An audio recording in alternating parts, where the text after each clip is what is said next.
Հարգելի հայրենակիցներ, շարունակվում է հակակոռուպցիոն կոմիտեի զեկույցի քննարկումը։ Այս ամբիոնից հնչեցին մի քանի մտքեր, նույնիսկ վիրավորական արտահայտություններ, որոնք ոչ միայն արժեզրկում են այս քննարկումները, այլ ըստ էության փորձ է խուսափել դրված հարցադրումներին պատասխանելու։ Սկսեմ սկզբից, նախ արձանագրեմ, որ Արմենուհի Գյուլիանի ելույթը, գրավոր ելույթը ես նորից ընթերցեցի եւ ես իսկապես չգտա այնտեղ այնպիսի վիրավորանք կամ արտահայտություն, որ կարող էր այդպիսին ընկալվել եւ որը նման վարքագծի հակադարձման արժանացավ։ Ես կարծում եմ, պարոն Կոնջորյան, կրկին, եթե պետք է գրավոր տեքստը կուղարկենք կամ կուզեք դուք ինքներդ նորից կնայեք, բայց հարցադրումները այդ ելույթի մեջ շատ պարզ էր։ Խոսելով կրթությունը նորաձև է շարժման մասին, հարցադրումը հետևյալն էր, երկու հարցադրում։ Առաջինը, արդյոք հայաստանյան օրենսդրության համաձայն այն ենթադրում է որոշակի կանոնակարգում, թե ոչ, եւ երկրորդ, արդյոք այս ծրագիրը, որ իրականացում է կամ նախաձեռնությունը, ունի աղերս հնարավոր կոռուպցիոն դրսևորումների հետ, թե ոչ։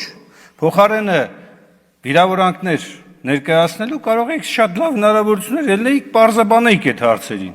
պարզաբանեիք այդ հարցերը, բացատրեիք, հանրությանն էլ է պետք այդ հարցերի պատասխանները։ Երկրորդը, այս ամբիոնից հնչում են մեղադրանքներ, որոնք որ ուղղված ինձ եւ ընդդիմադիր հատվածին անընդհատ, որ մեր իբր բարձրացված հարցերը ոչ մի աղերս չունեն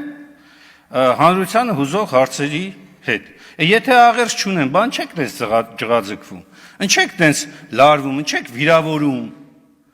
Իսկ հարցերը շատ պարզ են, կոռուպցիոն բնույթի հնարավոր հարցադրումներ, հնարավոր կամ առերևույթ հանցագործությունների մասին հայտարարություններ, որոնք կարիք ունեն ոչ թե հայախառը հակադարձությունների, այլ փաստարկված հակադարձությունների։ Փոխարենը այստեղ բերվում է, անընդհատ վկայակոչվում է Ռոբերտ Քոչարյան։ Ռոբերտ Քոչարյանը էս, Ռոբերտ Քոչարյանը այն, ես ուզում եմ հիշեցնել, դուք եք գեներացնում Ռոբերտ Քոչարյանը 4 միլիարդ դոլարի կարողություն ունի։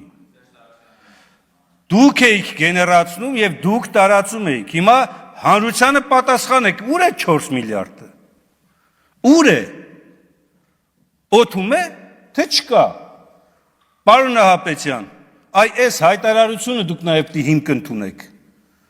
Երբ որ մարդիկ այս ամբիոնից եւ ոչ միայն այս ամբիոնից լրատվամիջոցներով կեղծ եւ սուտ լուրեր տարածելով հետագայում փորձում են հիմքեր ստեղծել եւ մի հատ էլ հրեշի կերպար դարձնել ու սկսել պայքարել այդ հրեշի դեմ։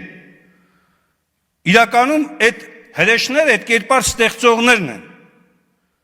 Ոչ թե մարդը հաղթանակած նախագահը, այո, ես բազմից եմ ասել, ել եմ ասելու։ Եվ որի կառավարման տարիներին ադրբեջանական որևէ անձ չէր կարող ռիսկ անել, պատերազմ սկսել կամ ռազմական ակտիվ գործողություններ սկսել Հայաստանի Հանրապետության եւ Արցախի Հանրապետության հանդեպ։ Փոխարենը անընդհատ ինչ որ սկսել են նոր մեղադրանքներ։ Իրենց կառավարման տարիների կատարված հանցագործությունների մեջ նորից ընդդիմությունն է մեղավոր։ Տեսեք, նոյեմբերի 9-10 այդ այլանդակ դրսևորումները, որի վերաբերյալ էլի խոսել են, եւ էլի ասվում է, որ Արարատ Միրզոյանին նկատմամբ սպանության փորձի մասով։ Լսեք, բացահայտեք դա։ Իսկ կարող է հանկարծ այդ բացահայտումը բերի այսօրվա իշխանության հետքերին։ Կարող է տենց մի հատ իրավիճակ առաջանա։ Ես հույս ունեմ, որ այս հարցադրումները, որ հնչում են, բովանդակային եւ ամբողջական հակառակ փաստարկումներով կներկայացնեք, ոչ թե նորից փորձեք ներքաշել, այլ ոչ հարիր այս ամբիոնին խոսակցությունների եւ հայտարարությունների մեջ։ Մյուսը ապօրինի գույքի մասով։ Տեսեք, բազմից ենք ասել։ Բազմիցս այս ամբիոնից ես երևի մի 10 անգամ արդեն ասել եմ, ապօրինի գույքի Վերաբերյալ օրենքի մեր վիճարկման նպատակը եղել է, որպեսզի այս օրենքի կարգավորումները գնահատվի սահմանադրականության համապատասխանության տեսակետից։ Եվ սահմանադրական դատարանը անգամ այսօրվա կազմով կարողացել է երկու կարևոր հաստատում տալ։ Իհարկե դա շատ ուզենալու դեպքում չեն էլ կարող այլ հաստատում չտալ, որովհետև մի այդ որոշումներ կան։ Չեն կարող մի այդ որոշումներից դուրս գալ։ Բայց անգամ այդ երկու հաստատումները հիմնավորում են մեր այն մտահոգությունները, որ չի կարող այն, ինչ իշխանությունը հայտարարում է ապօրինի, ինքը ապօրինի լինի։ Գոյություն ունի իրավունքի գերակայության սկզբունք, սեփականության պաշտպանության սկզբունք, եւ այս սկզբունքների ներքո պետք է այո ապօրինի գույքը, եթե գույքը ապօրինի է, պետք է վերադարձվի պետությանը, հանրությանը։ Բայց դուք ոչ են եք անում, այս ամբիոն օգտագործում եք անընդհատ կեղծ, սուտ, իրականության չհամապատասխանող հայտարարություններ անելով։ Ինչի համար դրանով օգնում եք մեր քաղաքացիներին, ոչ։